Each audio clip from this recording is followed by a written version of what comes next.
Petrol pump বন্ধ হওয়ায় বিপাকে পড়েছেন মোটরসাইকেল আরোহীরা। ঠাকুরগাঁও পৌর শহরের সুপ্রিয় ফিলিং স্টেশনের সামনে থেকে যুক্ত হচ্ছেন প্রতিনিধি এম এস আমাদ। আপনাদের ঠাকুরগাঁওয়ের কি অবস্থা একটু জানাবেন আমাদের।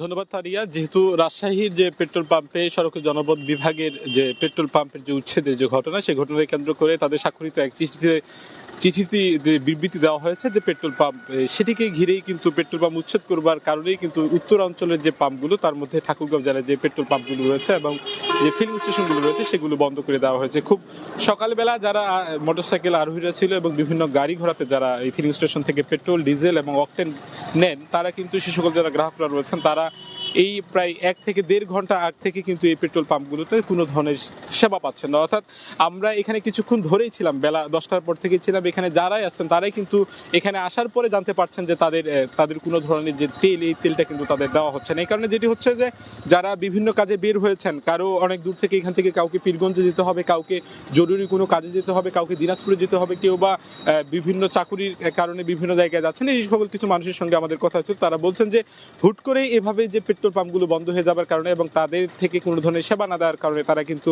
এখান থেকে আর স্থানান্তর হতে পারছেন না। বিশেষ করে বেশি বিপাকে পড়েছেন আপনি যেমনটি বলছিলেন যে মোটরসাইকেল আরোহীরা। আমরা অনেক মোটরসাইকেল আরোহীর সঙ্গে কথা বলেছি এবং এখনো আপনি দেখতে পাচ্ছেন যে যারা মোটরসাইকেল আরোহী রয়েছে তারা কিন্তু যাচ্ছেন, কিন্তু পেট্রোল পাম্পে যাওয়ার পরে তারা শুনছেন যে তাদেরকে পেট্রোল দেওয়া হচ্ছে না। এই কারণে যারা দূর দূরান্তে বিভিন্ন জরুরি কাজে বের হয়েছেন তারা কিন্তু সেই কাজগুলো করতে পারছে না। একদিক দিয়ে ভোগান্তির দুটি দিক, তারা নির্দিষ্ট জায়গায় যেতে পারছে না, অন্যদিক দিয়ে তেল শেষ হয়ে যাবার কারণে তারা এই জায়গা থেকে অন্য জায়গায় যাইতে পারছে না, তাদের মোটরসাইকেলটি অন্য জায়গা থেকে নিয়ে যেতে পারছে না। সেই কারণে এই ভোগান্তির যে মানে দুরবস্থা, এই দুরবস্থা কিন্তু আমরা লক্ষ্য করেছি এবং বিশেষ করে এক ধরনের চোখে মুখে হতাশাও আমরা দেখেছি যে তাদের জরুরি কাজকেও কিন্তু এই মোটরসাইকেল আরোহীরা তারা যেতে পারছেন না। তবে এ নিয়ে আমরা কথা বলেছিলাম এখানে পেট্রোল পাম্প যে মালিক সমিতি রয়েছে তাদের সঙ্গে, তারা কিন্তু এ নিয়ে আমাদের সঙ্গে কথা বলতে একেবারেই নারাজ। তারা বলেছেন যে এটি তাদের কেন্দ্রীয় নির্দেশনা রয়েছে, এই কেন্দ্রীয় নির্দেশনার কারণে তারা এই যে পেট্রোল পাম্প এটি তারা বন্ধ করে রেখেছেন। আমরা কিছু সচেতন মানুষের সঙ্গে কথা বলেছিলাম, তারা বলেছিলেন যে এইরকম বিভিন্ন ধরনের অনির্দিষ্টকালের জন্য ধর্মঘট করাটা এটি এক ধরনের